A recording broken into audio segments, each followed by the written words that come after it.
Okay, so today we are starting in Book 4, Discourse 20. We're partway through the story of Raja Prithu, who is not just a Raja, of course, but a partial avatar of Vishnu. Discourse 20 is on Lord Vishnu manifests himself in the sacrificial hall of King Prithu. Maitreya resumed. So this is, the context was Prithu was just performing a great yajna. He was performing, he performed 99 back-to-back Ashvamedha yajnas. He was going to perform 100, but Indra interfered, and upon consideration, they decided to let Indra get his way and stop at 99. Pleased with the sacrifices, the all-pervading Lord Vaikunta, Vishnu, of course, the enjoyer and dispenser of the fruit of sacrifices too, appeared with Indra and addressed the king. The Lord said, "This Indra has interfered with your performing 100 horse sacrifices." Keep in mind, and add something to this, that this Indra in question, so Indra is a title, his name is Yajna. This Indra is himself a partial avatar of Vishnu. So this is Vishnu and a Vishnu avatar talking to a Vishnu avatar. This Indra has interfered with your performing 100 horse sacrifices. As he tenders your apology, you will be well advised to grant him pardon. Those pious souls in this world, O ruler of men, who are possessed of good understanding and are the best among men, bear no ill will against their fellow beings, as they know that the body is not their self. If even people like you are bewildered by my Maya, services rendered to the elderly for a long time should be regarded as sheer fruitless labor. The idea being that because the elderly are wise, but if even Prithu, who is blessed with divine wisdom, is subject to Maya, then everybody should be recognized as fallible in terms of ignorance. Hence, the awakened soul who knows this body to be a product of ignorance, desire, and action never gets attached to it. Having no attachment to this body, what wise man would entertain a feeling of mindness with regard to the house, progeny, or wealth produced by that body? The self referred to is one without change, pure, self-effulgent, beyond the three gunas, the substratum of divine attributes, all-pervading, unveiled, the witness, having no other soul and distinct from the body. The man who knows the self, existing in the body, as described above, is never tainted by the modes of prakriti, though abiding in prakriti, established as he is in me. The mind of the man who daily worships me with reverence through his own duty, expecting nothing, is gradually purified, O king. He whose mind is purified dissociates himself from the world of matter, and attaining true wisdom enjoys peace, which is the same as my equipoised state, and is also known by the name of the absolute Brahman, or final beatitude, or moksha, mukti, etc., nirvana, kaivalya. He who knows this immutable self as if it were unconcerned, though presiding over the body, the senses of perception, the organs of action, and the mind, attains blessedness.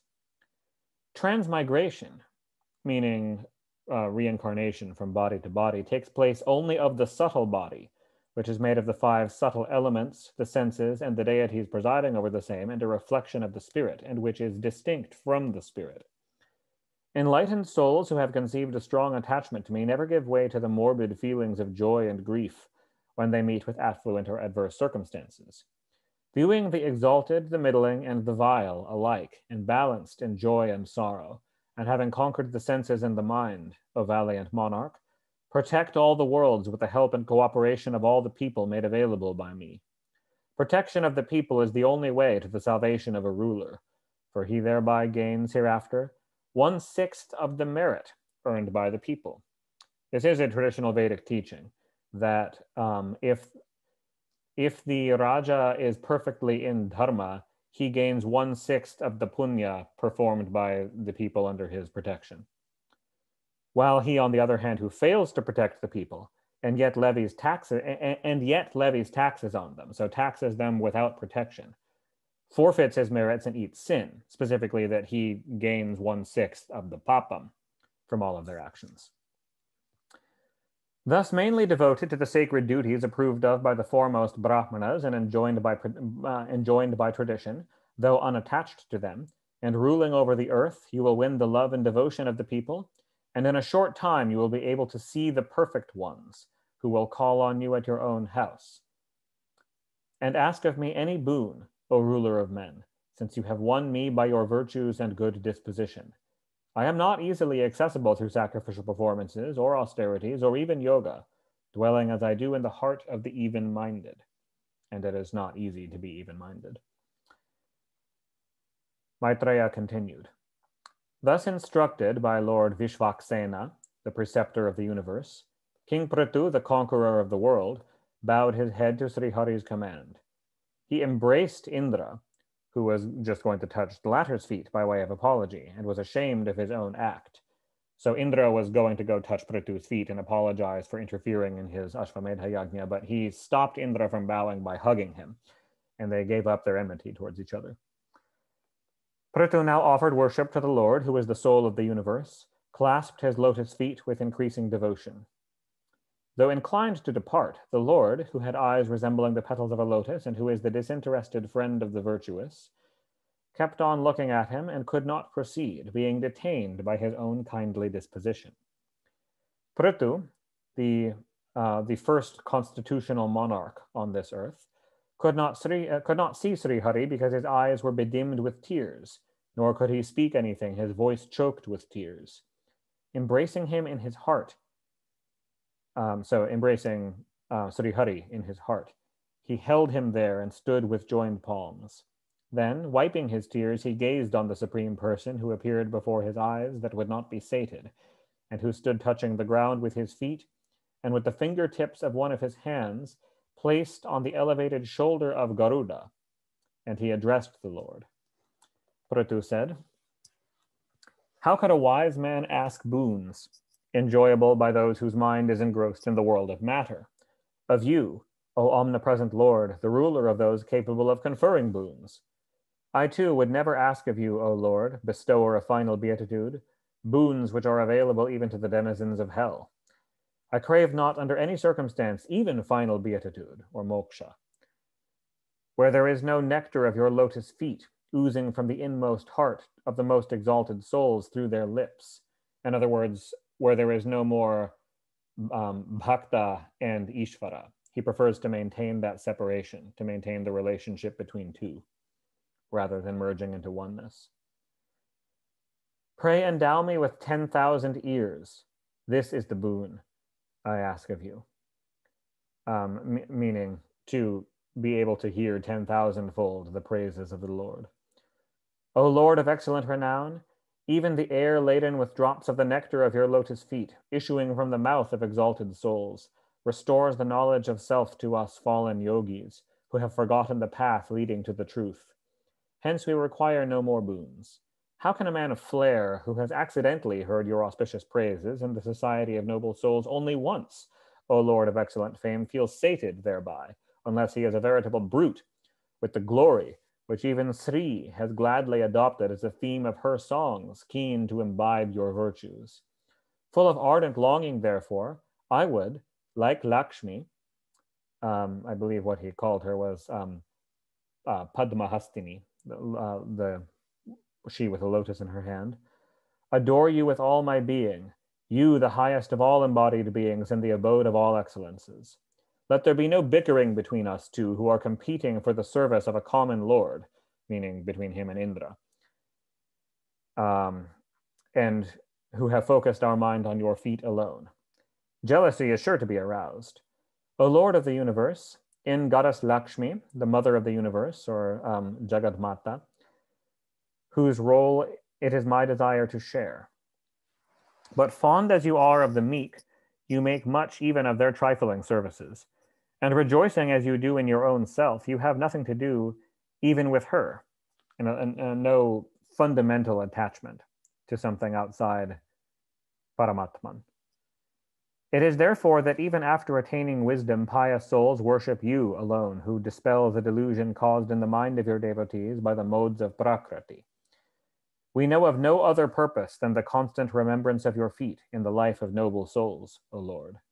The words, ask a boon, that you just addressed to me, engaged in worshipping you, I reckon as intended to delude the creatures of the world. If the people were not bound by the cords of your speech, wherefore should they take to action under a spell of delusion? Indeed, man has been split from you, his real self, by your Maya, O Lord. That is why the stupid fellow hankers for other things. Even as a father does what is good for his child of his own accord, you too should likewise strive for our good. Maitreya went on. Extolled thus by Prithu, the all-seeing Lord said to him, May you have devotion to me, O king, by way of granting the boon he'd asked. Fortunately enough, you have developed such a mental attitude towards me, through which one is able to get over my Maya, so hard to escape from. Therefore do my bidding carefully, O ruler of the people, for men who carry out my behest reap good results everywhere. Maitreya went on. Thus welcoming the words of the Rajarishi Prithu, the son of Vena, which were full of deep meaning, and worshipped by him, the immortal Lord showered his grace on him, and made up his mind to depart. Honored by the king with words, wealth, salutation, and devotion, and treated by him as Lord Vishnu, all the gods, rishis, pitris, gandharvas, siddhas, charanas, nagas, kinnaras, apsaras, human beings, birds, and many other beings, as well as the attendants of Lord Vaikunta, left that place. Stealing away the mind, as it were, of that Rajarishi, as well as that of his preceptor, the immortal Lord too returned to his own abode. Bowing to the Lord, who is adorable even to the gods, and is unmanifest by his very nature, and who, having revealed himself, had become invisible once more, the king retired to his capital. Thus ends the 20th discourse in Book 4 of the great and glorious Bhagavata Purana, otherwise known as the Paramahansa Samhita. Discourse 21, King Prithu's teachings to his subjects. Maitreya continued. The city was decorated everywhere with pearls, wreaths of flowers, drapery, ornamental arches of gold, and highly fragrant incense burning in censers. It had its streets, quadrangles, and highways sprinkled with water perfumed with sandal and aloe, and was adorned with flowers, unbroken rice, fruits, young blades of barley, parched grains of rice, and lights. It was beautified with stems of bananas containing bunches of flowers and fruits, as well as with young arekas, areca palm trees, and was embellished all round with festoons prepared with the leaves of various trees. People of the city, and particularly fair-looking maids, adorned with polished earrings, advanced to greet him, the returning king, with lights and presents. When we say lights in this case, we would mean that arti lamps, as well as with all kinds of auspicious substances collected for the occasion. Extolled by bards and minstrels, yet free from pride, the hero entered the palace in the midst of a flourish of conches and the crash of kettle drums and the chant of Vedic hymns by the priests. Greeted everywhere, and pleased, King Prithu of great renown honored the citizens as well as the different classes of his subject hailing from the countryside by granting them boons which delighted them. Doing many such deeds, the great monarch of unimpeachable conduct and the most adored of all ruled over the terrestrial globe, and after establishing an extensive renown, eventually ascended to the highest abode. Sutta went on. So Sutta is the one who's narrating the conversation of Maitreya, who's narrating this to Vidura. Sutta said, Vidura, that eminent votary of the Lord, O Shaunaka is the person Sutta is talking to, hailed the sage Maitreya, the son of Kusharu, as the latter dwelt upon the glory of King Prithu, which had been augmented by excellences of every kind and had won the homage of men of great virtues. And Vidura spoke. Vidura said, What did that Prithu do, who was installed as king by the Brahmanas, received presents from all the gods, and bore the prowess of Lord Vishnu in his arms, by which he milked the earth? What knowing man would not hear the glory of King Prithu, for it is the remains of whatever was achieved by his valor that all the rulers of the earth, as well as the different worlds and their guardian deities, enjoy to their heart's content even to this day, since it was he who largely founded the concept and construct of civilization. Therefore, pray tell his faultless doings. Maitreya resumed. Living in the holy stretch of land lying between the two rivers, the Ganga and the Yamuna, he enjoyed only such pleasures as had been earned by his past deeds, and with a view to exhausting his merits, and not for the gratification of his senses. His commands were respected everywhere, and he held undisputed sway over all the 7 main divisions of the terrestrial globe, barring, of course, the Brahmanas, who are above his authority, and the votaries of the immortal Lord. Once he consecrated himself for a great sacrificial session, and there was a huge gathering, another one, not an Ashvamedha yajna, but some other yajna. And there was a huge gathering on that occasion of heavenly beings, Brahmana seers and royal sages, meaning Brahma rishis and Raja rishis. O noblest Vidura. There's a traditional categorization of rishis, there being the 3 levels of, well, there's kind of standard rishis. There are Raja rishis, which are Kshatriya rishis, Kshatriyas who are who have engaged themselves in studying the Vedas, Maharishis, and then Brahma rishis, going up kind of in hierarchy. When all the venerable persons in that assembly had been duly honored according to their rank and position, the king rose in their midst like the moon in the midst of stars. He was tall of stature, with brawny and long arms, and had a fair complexion, eyes ruddy as a lotus, a shapely nose, and a lovely countenance. He was gentle in appearance, had rounded shoulders, beautiful teeth, and a winsome smile. Full of vigor, he had a broad chest, bulky hips, and a belly shaped like a leaf of the holy fig tree, and charming with folds. So a little bit chubby, which was seen as very attractive. His navel was deep and circular like an eddy. His thighs resembled a pair of gold pillars, and his feet were slightly elevated in front. The hair on his head was fine, curly, dark, and sleek, and his throat was marked by 3 spiral lines like those of a conch shell. He had on his person a pair of costly and excellent pieces of linen, one wrapped about his loins and the other slung across his right side and up over his left shoulder. Being under a vow of abstinence, he had laid aside his jewels, so that the natural beauty of all his limbs was manifest. They were uncovered by any further adornment, since his vow of abstinence is probably part of the vrata he's observing for this yajna. Covering himself with the skin of a black buck, and wearing a ring of kusha grass in his hands, he looked graceful and had finished his duties appropriate to the hour. The king looked all round with eyes which were full of love and soothed one's agony, and thrilling the whole assembly with delight, as it were, made the following speech, which was charming to the ear, full of elegant expression, bland yet polished. I think by bland we mean simple, straightforward, yet polished, deep in significance, and uninterrupted by emotion. It seemed as if he was recounting at that time his own experience for the benefit of all. The king said, "Worthies present here, may you all be blessed.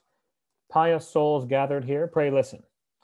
Those who are eager to know what dharma is ought to submit their own conception before the wise, and see if they're right, in other words. As a ruler on this earth, I have been assigned the role of punishing the evildoers, protecting the people, affording them means of subsistence, and keeping them severally within their bounds. Meaning enforcing the law. By discharging these functions, I as such hope to attain those realms which yield what one desires, and which, as the expounders of the Vedas declare, are earned by him who wins the pleasure of God. A sovereign who levies taxes but fails to teach the people their sacred duties reaps their sin and forfeits his fortune. Free from a carping spirit and with your mind fixed on Lord Vishnu, therefore, my subjects, do your own duty for the good in the other world of your ruler. Therein lies your own interest, and thereby you will have done a favor to me.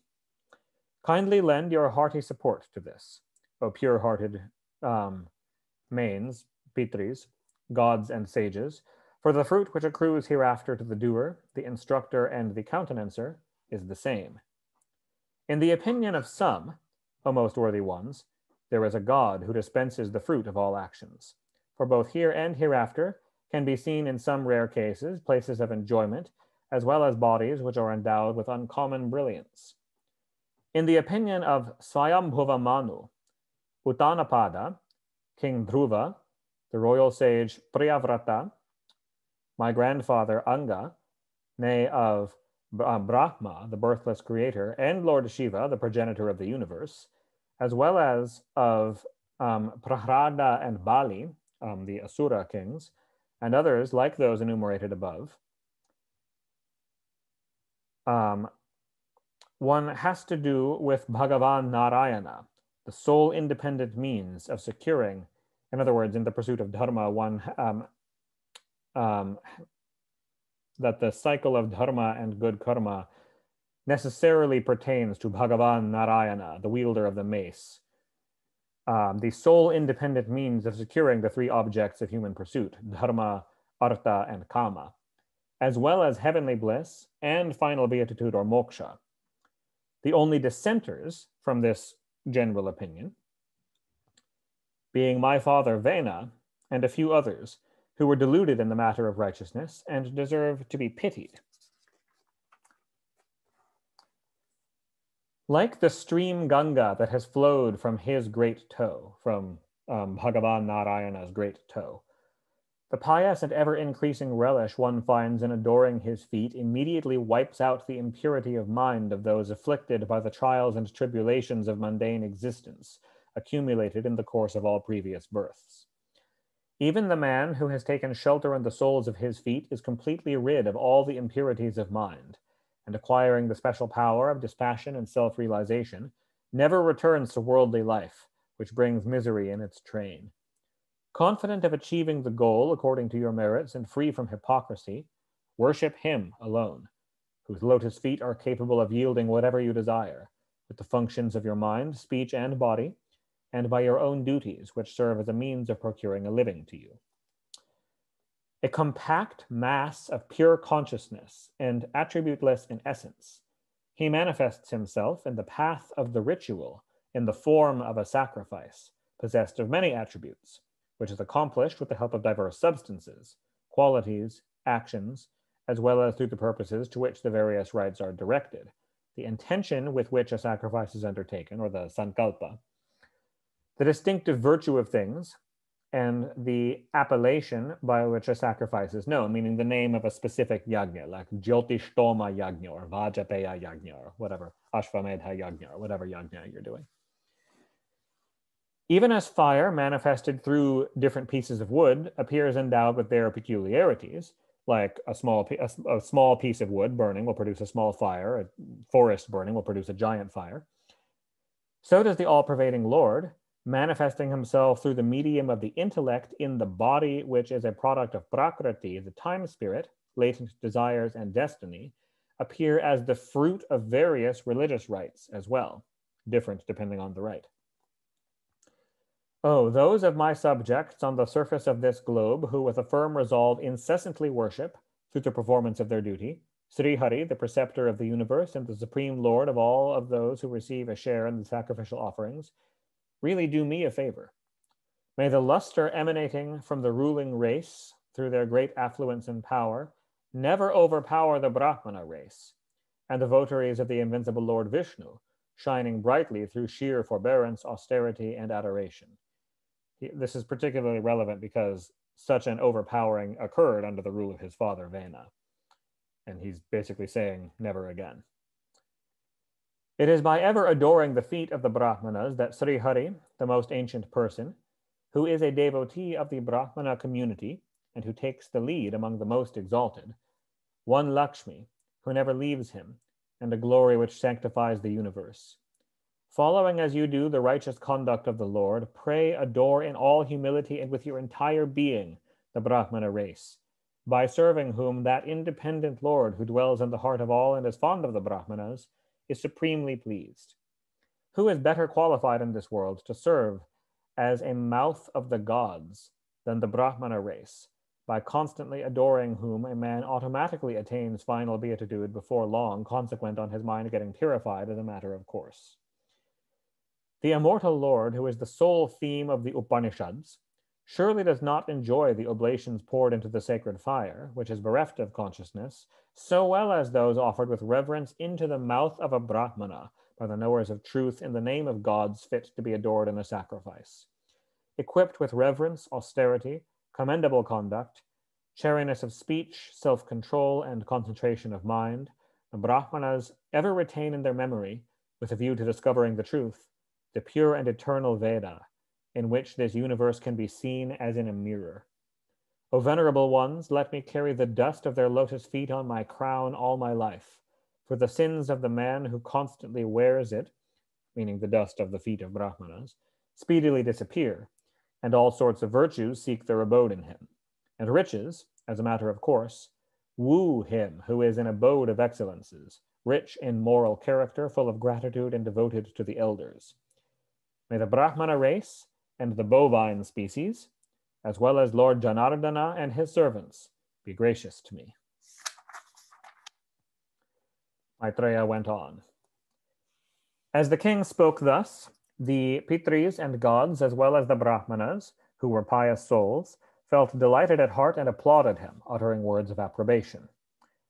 They said, "The Vedic text that one attains to the higher worlds through a son is true, for the sinful Vena, who was killed by the curse of the Brahmanas, has been able to cross over hell through you.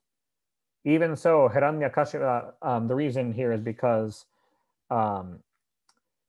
the yajnas which Prithu is performing are in part for the purpose of benefiting his father Vena and helping him more easily work through his ignorance and through the karma of the great suffering that he caused through his being an oppressive tyrant, basically. Even so, Hiranyakashipu was about to descend into hell as a consequence of his blaspheming the Lord, but escaped it through the piety of his virtuous son, Prahrada. A great hero, father of earth, may you live happily for numberless years, you who have such devotion to the immortal Lord, the one ruler of all the worlds. Ah, having you for our ruler, O king of sacred renown, we look upon ourselves as under the protection of Lord Mukunda today, since you reveal the stories of Lord Vishnu, the foremost of those enjoying excellent fame and a votary of the Brahmana race. It is no great wonder on your part, O Lord, to instruct your dependents, for it is the nature of exalted souls possessed of a tender heart to love their subjects. Robbed of our judgment by our own actions, going by the name of destiny, we had been wandering. Today you have led us across the darkness, O Lord.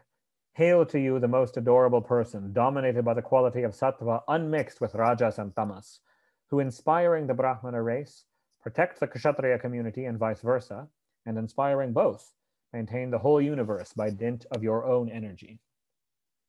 Thus ends the 21st discourse in Book 4 of the great and glorious Bhagavata Purana, otherwise known as the Paramahansa Samhita. Discourse 22, the sage Sanaka and his three brothers impart instruction to King Prithu. Maitreya continued. While the people were thus extolling Prithu of great prowess, there came to that spot 4 sages resplendent as the sun.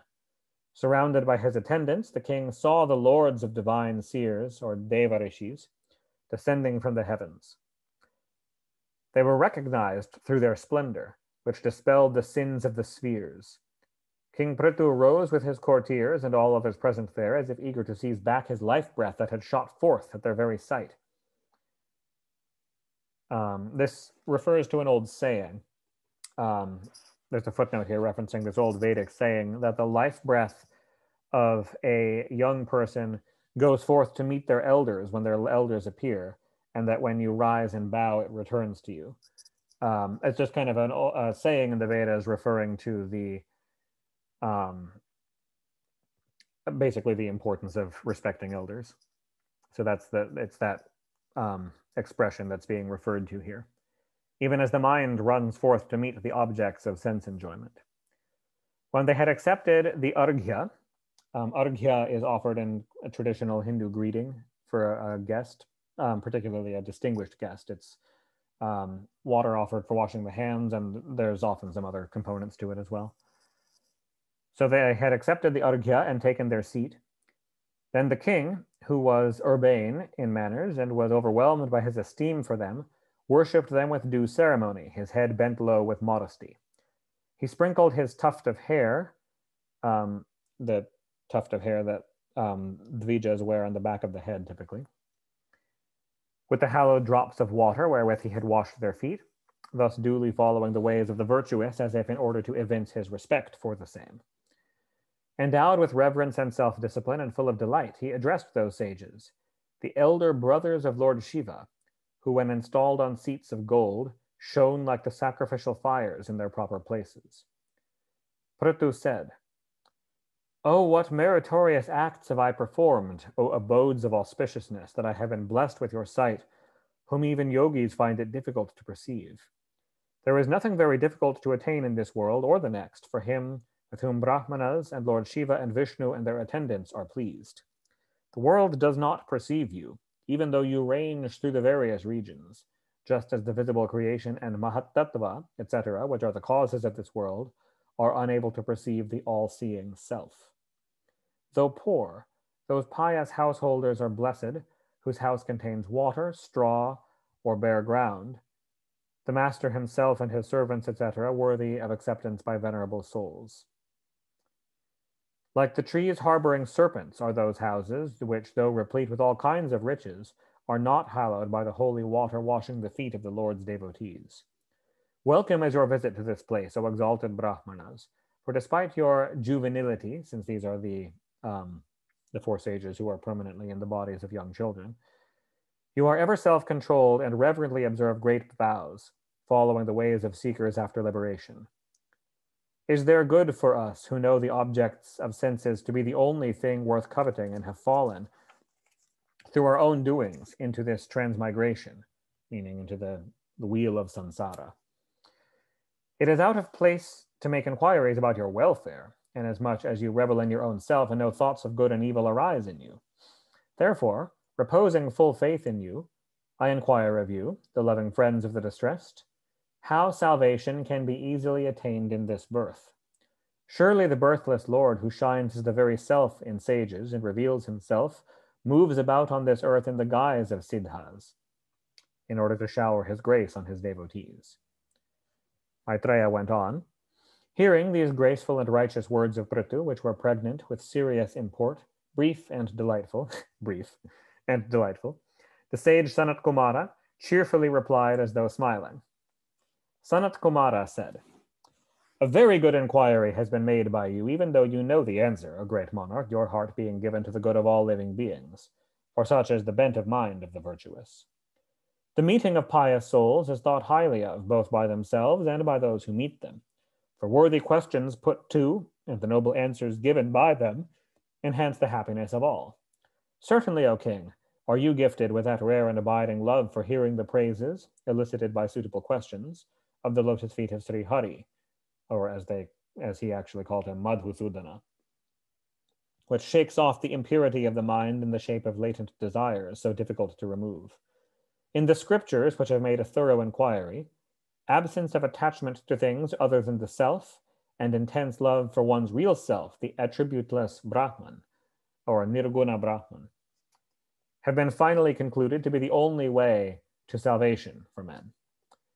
That love for the attributeless Brahman, as well as the absence of attachment to the world of matter, both as cause and effect, is easily developed through faith, through the discharge of duties consecrated to the Lord, meaning through karma yoga, through a desire to know the higher truths, and by being firmly established in the yoga of knowledge, through worship of the Lord of yoga, and so he's here enumerated karma yoga, jnana yoga, and bhakti yoga, and by ever listening to the hallowed stories of the Lord of sacred renown, through a distaste for the company of those delighting in lucre, meaning in wealth and worldly things, and sense enjoyments, and by eschewing wealth and sense gratification esteemed by such people, through love for seclusion when finding delight in the self, but not such occasions when a potion of the nectarine drink of Sri Hari's glories is had, So in other words, that you don't like hanging out with worldly people who are just all about money and indulgence in temporary pleasures, and that to that you prefer seclusion, but when it comes to other devotees, you prefer their company. Through harmlessness, and by living the life of an ascetic, through an inquiry into that which is conducive to one's spiritual welfare, and by drinking the peerless nectar of Lord Mukunda's glories, by practicing the 12 forms of self-discipline, and observing the 12 religious vows. These two sets of 12 are given later in book 11 of the Bhagavatam, but the lists are, different schools of yoga have different lists. There's very commonly, like in Patanjali Yoga, there's two lists of five yamas and niyamas, but here there's two lists of 12, being non-violence, truthfulness, non-thieving, absence of attachment, modesty, non-accumulation of wealth and luxuries, except in the interests of others, belief in God, continence, by which we mean brahmacharya, the habit of meditation on God, firmness, forgiveness, and fearlessness, and then those are the 12 forms of self-discipline, and then the 12 yamas, in other words, and then the 12 niyamas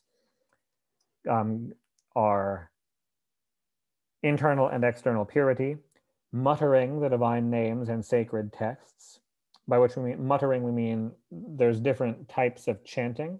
Chanting mantras loudly and kind of a mutter or a whisper, or purely silent and mental. So we're talking about the kind of medium volume one here. Austerity, offering oblations into the sacred fire, reverence, worship of the Lord, pilgrimage to holy places, endeavor for the good of others, contentment, and waiting upon the preceptor, or guru seva. So by following those the sets of 12 yamas and 12 niyamas, by refraining from calumny, which is like lying about other people, and abandoning all activity, by enduring pairs of opposites, and by devotion to Sri Hari, growing through the utterance of his praises, which adorn the ears of his devotees.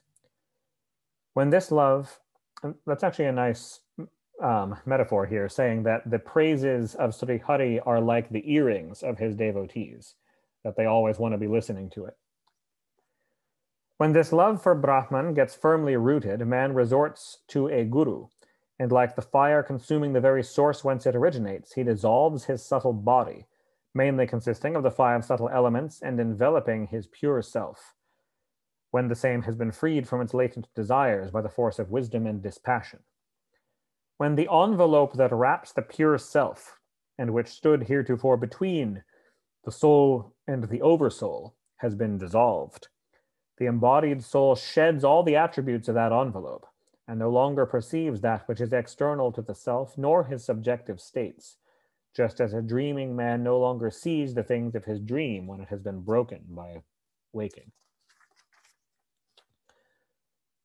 Only so long as this conditioning mind substance persists, man perceives his own self, the objects of sense, and that which connects the self with these latter, meaning the ego. The ego is that which connects the self with objects, thinking that they have to do with you, that they are yours, or that they are things that you can act upon.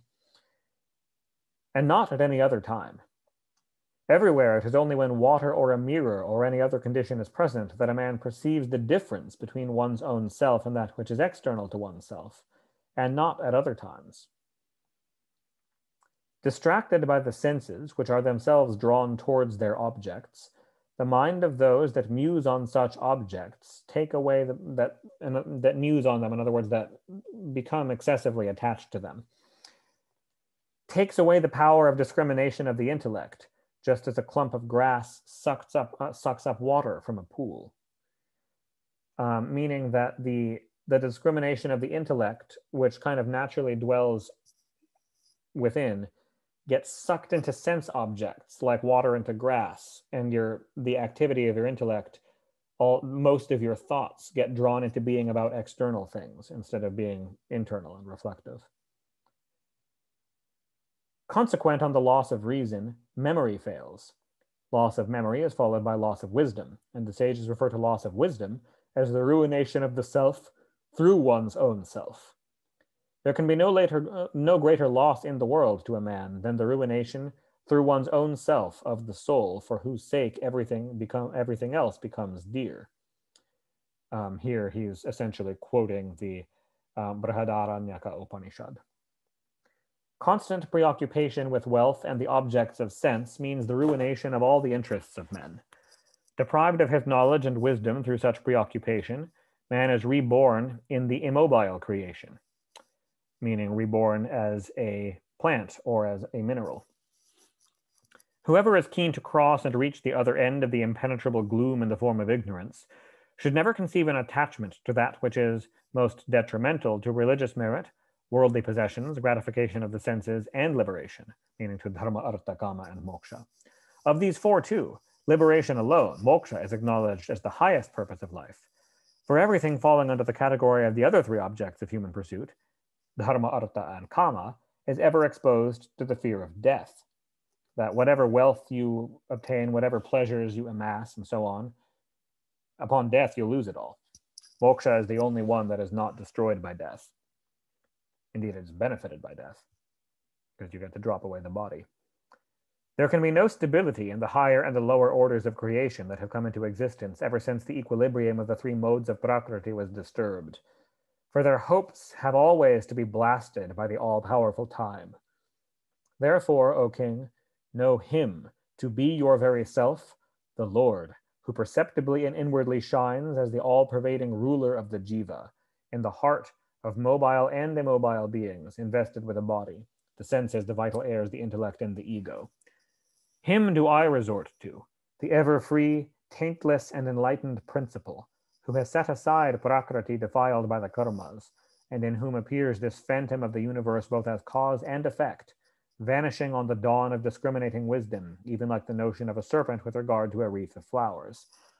This refers to another verse from, I believe it is the Brihadaranyaka Upanishad, and many of the Upanishads use similar metaphors of someone who sees a snake in the dark and feels terror because of it, when what it actually is a wreath of flowers, or often in other verses, a rope or something like that. Pointing out that to their experience, it is a real snake, in that it causes terror in them, and they think that it's a threat to their survival. But it's entirely a mistake of the intellect, entirely a trick of Maya. And they use this as a metaphor for the whole world. Resort as your refuge to Lord Vasudeva, by fixing the thought on the splendor of the very toes of whose lotus feet pious souls cut asunder the knot of egotism, formed in a manner that even recluses who have emptied their mind, having withdrawn their senses, are not able to do.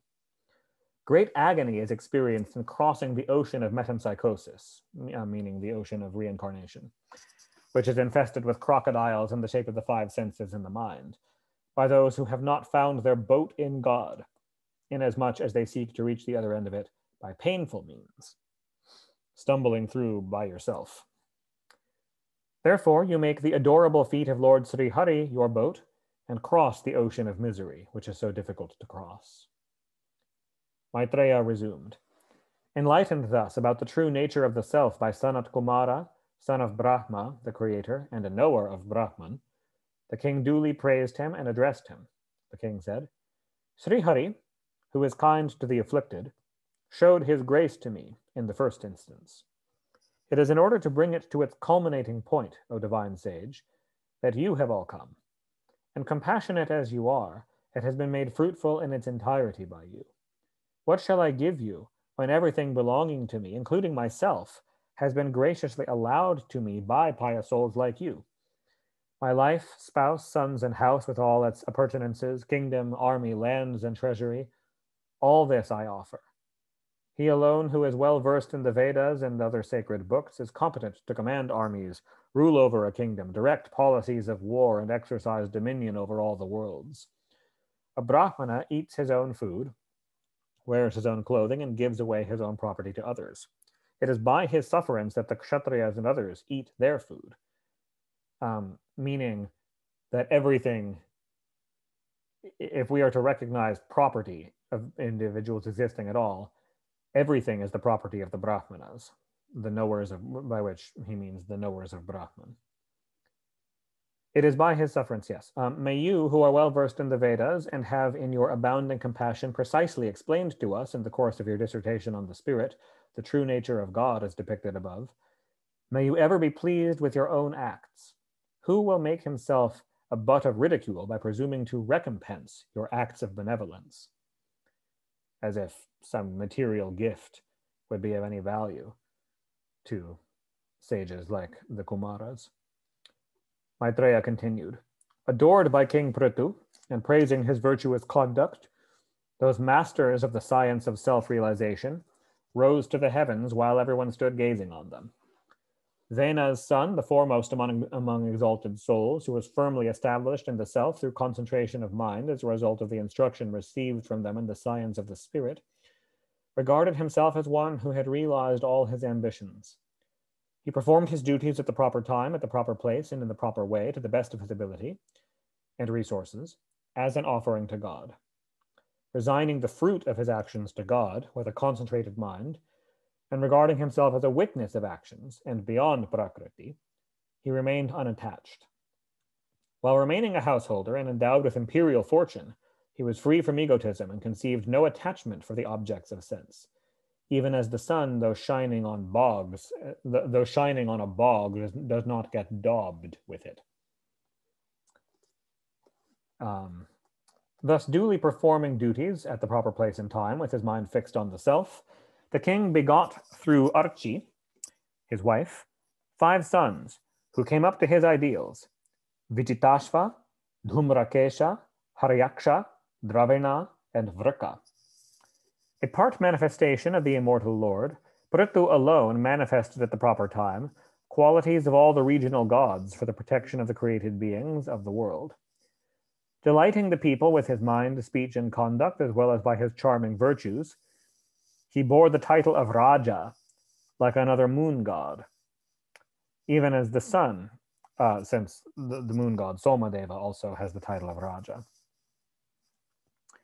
Even as the sun drains the moisture of the earth and releases it, and causes evaporation, and then as the solar year turns, the monsoon season arrives, and radiates heat, so he drew the wealth of the earth by way of land revenue and other taxes, distributed it, and exercised his authority.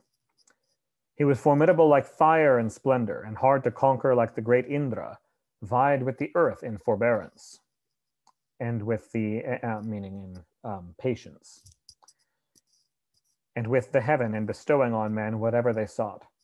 Like the god of rain, he showered blessings on the people according to their desire, gratifying them. Like the ocean, he was too deep to be understood, and in firmness he was a compeer of the mountain Sumeru. In meting out punishment, he was as just as Yama. In his marvelous acquisitions, he resembled the Himalaya mountain. Like Kubera, he was rich in treasures, and like Varuna, he had his wealth well guarded. Like the wind god Vayu, he could move everywhere, and matched him in strength, vitality, and prowess, while in irresistibility he vied with Lord Shiva, the ruler of the ghosts, or Bhutesha. In comeliness of form, he matched the god of love, Kamadeva, and was full of spirit as a lion. In paternal affection, he equaled Swayambhuva Manu, while in lordship over men, he was like Brahma, the birthless creator. In expounding the Vedas, he was another Brahaspati, while in self-control, he was as good as Sri Hari himself.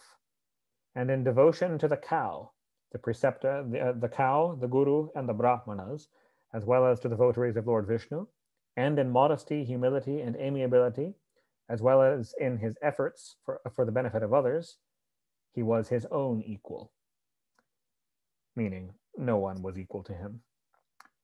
Through his glory, sung by the people everywhere in the 3 worlds, he had reached the ears of women, even as Sri Rama entered the ears of pious men, meaning he was very popular among women. Thus ends the 22nd discourse, forming part of the story of King Prithu in Book 4 of the great and glorious Bhagavata Purana, otherwise known as the Paramahansa Sanghita. Discourse 23, King Prithu practices asceticism and departs for the other world. Maitreya began again. A man of self-control and a protector of his subjects, Prithu, the son of Vena, had himself fostered his own creation, made provision for the maintenance of mobile and immobile creatures, lent his support to the practice of virtue by the virtuous, and discharged the commission of the Lord for which he was born on this earth. Realizing one day that he had grown old, he entrusted the earth, who was weeping, as it were, out of grief at her separation, to the care of his sons, and repaired unattended to a hermitage along with his consort, while his subjects stood disconsolate. Uninterruptedly observing his rules of self-discipline thereto, he embarked on severe asceticism, highly approved of by anchorites, with the same earnestness as he had erstwhile evinced in the conquest of his own ancestral dominion. Subsisting on bulbs, roots, and fruits, he ate dried leaves for some time, contented himself with water alone for some fortnights, and thereafter lived on air alone. Leading the life of a hermit, the dauntless Prithu basked in the heat of 5 fires in summer.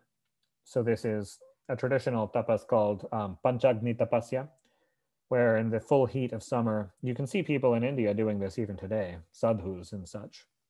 Not a lot, but some people still do it, where during the full summer day under the sun, you sit in meditation with 4 big burning fires close to you on all sides and endure the heat. The sun itself is the 5th fire. Exposed himself to hard showers during the rains, stood immersed in water up to his neck in the last 2 months of winter, and slept on the bare ground all the year round. Practicing forbearance with control over his speech and senses, he observed complete celibacy, controlled his vital airs, and did the highest form of austerity, seeking to please Sri Krishna. His karma having been burnt as a result of that asceticism, gradually developed to perfection, and his mind purged of all impurities, he thoroughly subdued his senses and mind by controlling the breath, and was able to cut asunder the bonds of his vasanas, or his latent desires and tendencies. Prithu now adored the Supreme Person through that very yoga which the divine sage Sanat Kumara had taught him as the best means of realizing the self. Ever engaged in duties sacred to the Lord and striving with utmost reverence, the pious soul developed exclusive devotion to the Lord, who is no other than the absolute Brahman. His mind having been transformed into pure sattva through worship of the Lord, he attained wisdom coupled with dispassion and sharpened by that devotion which had been supplemented by constant and perfect remembrance of the same Lord. And through such wisdom, he was able to tear off the veil of egotism, the origin of all doubt. Having got rid of his self-identification with the body and realized the true nature of the self, and freed of all cravings, he gave up even that wisdom by which he had been able to tear off the veil of egotism. For so long as a striver does not take delight in the stories of Sri Krishna, who had Gada for his elder brother, or Gada, literally meaning the mace, is kind of a affectionate nickname for Krishna's older brother Balarama, since he was a very kind of hard-headed and stout warrior, so they would sometimes just call him the mace. So this is referring to who had the mace for his elder brother, Sri Krishna. He will not cease to be led astray by the minor achievements of yoga. Having thus irrevocably fixed his mind of the Supreme Spirit and become one with the infinite, that great hero cast off his body at the time, meaning when the time came.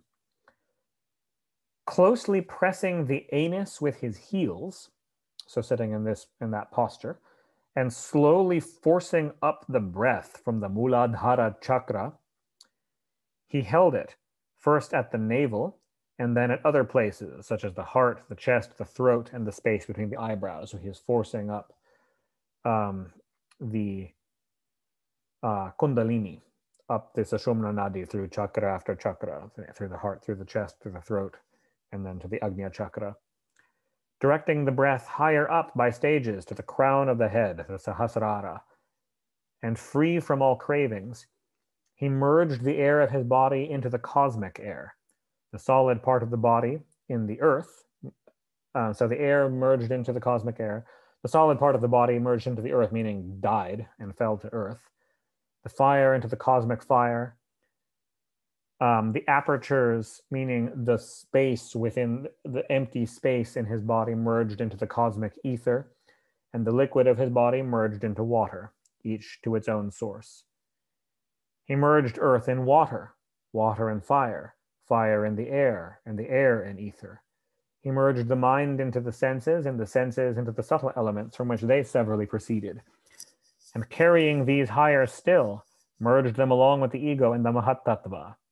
He merged the Mahatattva in the Jiva, conditioned by Maya, and established in his true self, Brahman, by force of wisdom and dispassion, the mighty Prithu, who was till now a Jiva conditioned by Maya, cast off the condition attaching to the self. The great queen Archi, his consort, had followed him to the forest, though delicate and unfit even to tread on the rough soil with her feet. Though exceedingly emaciated through devoted participation in the austerities and sacred duties of her husband, her services to the latter, and by nourishing her body with the food taken by rishis, she did not feel miserable, gratified as she was by the touch of the hand of her beloved spouse and the attention received from him. Finding the body of the sovereign of the entire globe and her own beloved lord bereft of consciousness and all other signs of life, that virtuous lady wept for a while, and then placed his body on a pyre on the ridge of a hill. Having performed the rites, she bathed in the waters of a stream, and after offering water to the spirit of her husband, who had performed noble deeds, and bowing to the divinities which stood in the heavens, she went thrice round the fire clockwise, and entered into it, contemplating on the feet of her lord. Seeing the pious lady follow her husband Prithu, the foremost among heroes, goddesses and gods capable of conferring boons applauded her in their thousands. Raining down flowers on that peak of Mount Mandara, they spoke to one another in the midst of a flourish of celestial trumpets. The goddesses said, "Oh, blessed is this wife who thus waited upon her husband, the King of Kings, with all her being, even as Sri, the consort of Bhagavan Vishnu, waits upon him, the Lord of sacrifices. Following her husband, the son of Vena, that virtuous lady will surely ascend to Vaikuntha. See how by virtue of her remarkable deed, which cannot easily be conceived of, or cannot easily be understood, she is passing beyond us. What other position could be beyond the reach of those mortals who, though their span of life on this earth is so uncertain, attain spiritual wisdom, which indeed leads to God realization? Alas, he has been deceived and is proving his own enemy, who, having attained with great difficulty the human state capable of yielding liberation, becomes a slave to the pleasures of sense." Maitreya went on. While the wives of the gods were thus praising her, Archi reached the abode of her lord, the realm to which Vena's son, the foremost among the knowers of the self, who had his mind fixed on the immortal Lord Vishnu, had attained. Such was the glory of the most powerful King Prithu. I have told you the story of that king of remarkable deeds. Whoever reads with reverence and concentration of mind this story, yielding extraordinary merit, listens to it or narrates it, bids fair attention to the state of Prithu, a Brahmana, meaning to the final state that he attained. A Brahmana, reading it, should attain preeminence in sacred knowledge. A Kshatriya should become the ruler of the world. A Vaishya should become a chief of his clan, and a Shudra should acquire preeminence. A man or a woman thrice listening to it with reverence is blessed with best children, if issueless, and becomes the wealthiest if destitute. An obscure person attains good reputation, and a dunce turns out to be a learned man. It is a source of good fortune to men and wards off inauspiciousness. Besides bringing wealth, reputation, longevity, and heavenly bliss, it wipes out the impurities of the Kali age.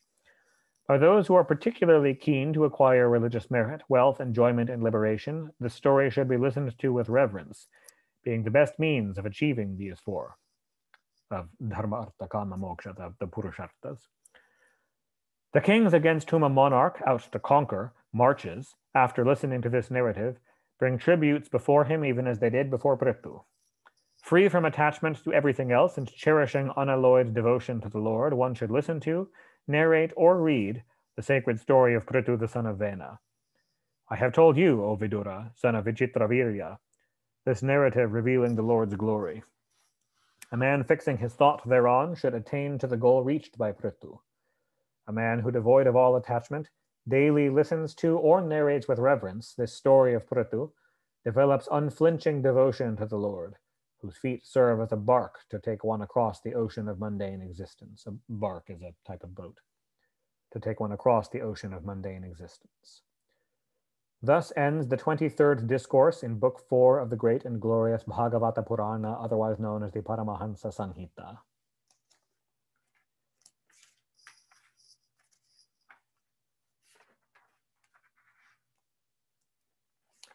And I'm thinking we may want to stop there for the day.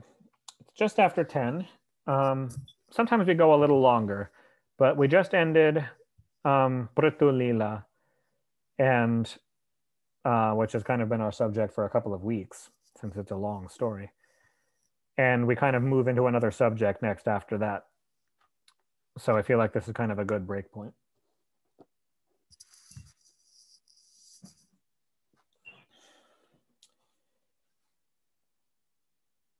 All right.